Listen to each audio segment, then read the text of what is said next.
മുംബൈ അധോലോക ചരിത്രത്തിൽ മാറ്റി നിർത്താനാവാത്ത പേരാണ് ബെഡാരാജൻ്റേത്. ജോലി തേടി തൃശൂർ ഇരിങ്ങാലക്കുടയിൽ നിന്ന് ബോംബെയിലെത്തിയ രാജൻ കൊണ്ടും കൊടുത്തുമാണ് ഗ്യാങ് ലീഡറായത്. വെറും 31-ാം വയസ്സിൽ കോടതി മുറ്റത്ത് വെടിയേറ്റ് കൊല്ലപ്പെടുന്നതിനിടയിൽ രാജനൊഴുക്കിയ ചോരപ്പുഴ ചെറുതായിരുന്നില്ല. സാക്ഷാൽ ദാവൂദ് ഇബ്രാഹിമിന് വേണ്ടി പോലും കൊട്ടേഷൻ മണി എന്ന തരത്തിലേക്ക് രാജനെ വളർത്തിയത് ചങ്കുറപ്പും പിഴയ്ക്കാത്ത തന്ത്രങ്ങളുമായിരുന്നു.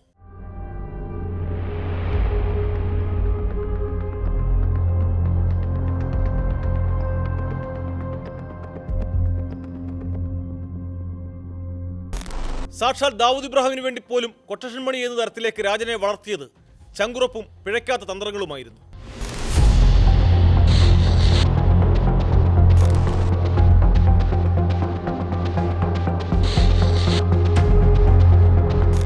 ചെറിയ മോഷണങ്ങൾ തുടങ്ങി പിന്നീട് സിനിമാ ടിക്കറ്റ് കരിഞ്ചന്തയിൽ വിൽക്കലും കൊട്ടേഷൻ മണിയും കൊലപാതകങ്ങളുമൊക്കെയായാണ് രാജൻ കുപ്രസിദ്ധി നേടിയത്.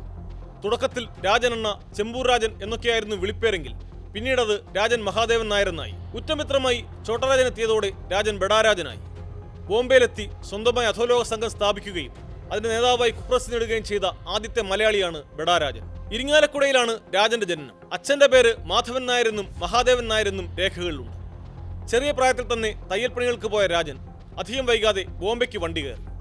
താനെയിലെ റെഡിമെയ്ഡ് കമ്പനിയിൽ പ്രതിമാസം 40 രൂപ ശമ്പളത്തിൽ അയാൾക്ക് ജോലി തരപ്പെട്ടു. കിഴക്കൻ ബോംബെയിലെ ചേരിയിലായിരുന്നു താമസം. വരുമാനം മതിയാവില്ലെന്ന് കണ്ടപ്പോൾ ഒരു ഓഫീസിൽ 20 രൂപ ശമ്പളത്തിൽ ഓഫീസ് ബോയിയായി പാർട്ട് ടൈം ജോലിയും രാജൻ സമ്പാദിച്ചു. എന്നാൽ ഒരു മലയാളി പെൺകുട്ടിയുമായി പ്രണയത്തിലായതോടെ ആ വരുമാനവും രാജന് തികയാതെ വന്നു. കാമുകിയോട് പറഞ്ഞ കള്ളങ്ങൾക്കനുസരിച്ച് പണം കണ്ടെത്താനായിരുന്നു രാജന്റെ ആദ്യ മോഷണം. അക്കാലത്ത് വിലപിടിപ്പുള്ള വസ്തുക്കളൊന്നായ ടൈപ്പ് റൈറ്ററുകളാണ് രാജൻ മോഷ്ടിച്ചിരുന്നത്. ആഴ്ചയിൽ 2 എന്ന തോതിൽ ഏതാണ്ട് 300ഓളം ടൈപ്പ് റൈറ്റിംഗ് മെഷീനുകൾ പല സ്ഥാപനങ്ങളിൽ നിന്നായി രാജൻ കവർന്നു. ചോർ ബസാറിൽ അടിക്കടി ടൈപ്പ് റൈറ്റർ വിൽപ്പനയ്ക്കായി കൊണ്ടുവരുന്ന മോഷ്ടാവിനെക്കുറിച്ച് ആരോ പോലീസിന് വിവരം നൽകിയതോടെ രാജൻ അകത്തായി. ആർദർ റോഡ് ജയിലിലെ ചെറിയ ശിക്ഷാ കാലയളവിൽ അധോലോക ഗുണ്ടകളും മോഷ്ടാക്കളുമൊക്കെയായി അയാളുടെ സൗഹൃദ വലയം വളർന്നു. ശിക്ഷ കഴിഞ്ഞ് പുറത്തു വന്നതോടെ ചെമ്പൂർ, തിലക് നഗർ, ഘാട്ട്കോപ്പർ, വിക്രോളി തുടങ്ങിയ പ്രദേശങ്ങളിലെ ക്രിമിനൽ സ്വഭാവമുള്ള ചെറുപ്പക്കാരെ സംഘടിപ്പിച്ച് രാജൻ പലതരത്തിലുള്ള കുറ്റകൃത്യങ്ങളിലൂടെ പണം സമ്പാദിക്കാൻ തുടങ്ങി. ടൈപ്പ് റൈറ്റർ കള്ളൻ എന്ന പേര് പതിയെ രാജനെണ്ണയ്ക്ക് വഴിമാറി. ഒരിക്കൽ ട്രെയിനിൽ വെച്ച് എതിരാളികൾ രാജനെ വളഞ്ഞ് കാലിൽ വെട്ടി.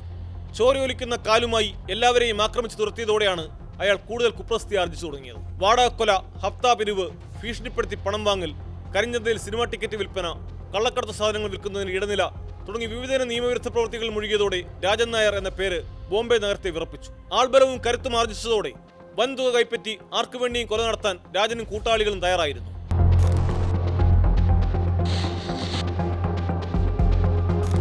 ഇതിനിടെയാണ് രാജേന്ദ്ര സദാശിവ് നിഖാൽജെ എന്ന മറ്റൊരു രാജനുമായി അയാൾ കൈകോർത്തത്. പതിയെ തൃശൂരുകാരൻ ബെഡാരാജനും നിഖാൽജെ ചോട്ടാരാജനുമായി. കരീംലാലയും ഹാജിമസ്താനും വരദരാജ മുതലിയാരുമൊക്കെ അധോലോകം വാണ കാലമാണത്. 2 രാജന്മാർക്കും വരദരാജ മുതലിയാരോടായിരുന്നു കൂറ് കൂടുതൽ.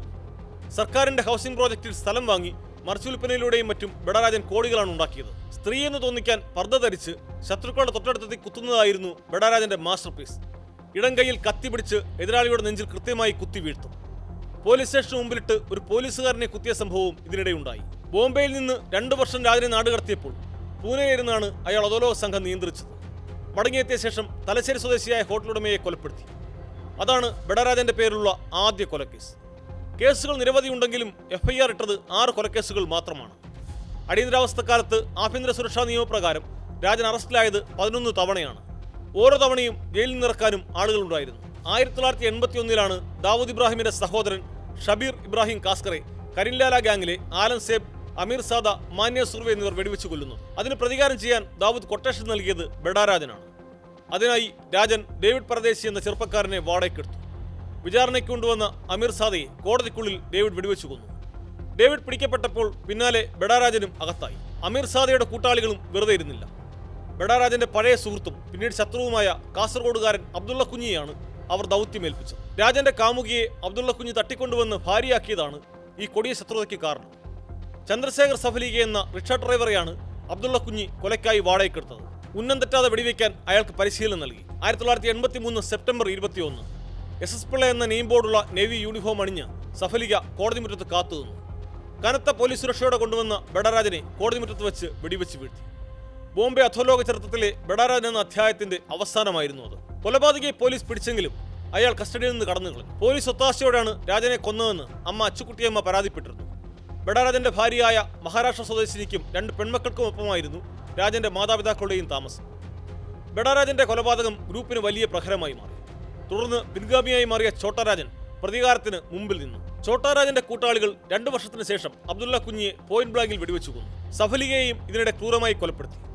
ബെഡാരാജനുമായി അടുത്ത ബന്ധം പുലർത്തിയിരുന്ന ഛോട്ടാരാജനടക്കം പലരും ഇന്നും ജയിലഴിക്കുള്ളിലും പുറത്തുമൊക്കെയായി കഴിയുന്നു. ഇതര ഭാഷകളിലടക്കം പല സിനിമകളിലും ബെഡാരാജനിൽ നിന്ന് പ്രചോദനം ഉൾക്കൊണ്ട കഥാപാത്രങ്ങളെ കാണാം. മലയാളത്തിൽ അഭിമന്യുവിൽ മുതൽ ഭീഷ്മപർവത്തിൽ വരെ ബെഡാരാജന്റെ ക്രിമിനൽ പ്രവർത്തനങ്ങളെ ഒരു തരത്തിലും ന്യായീകരിക്കാനാവില്ല. എന്നാൽ മുംബൈ അധോലോക ചരിത്രത്തിലെ ചോരക്കഥകളിൽ ആ മലയാളിയുടെ പേര് എന്നും ഉണ്ടാകും. കൂടുതൽ വാർത്തകൾക്ക് news 18 Keralam YouTube channel subscribe ചെയ്യുക.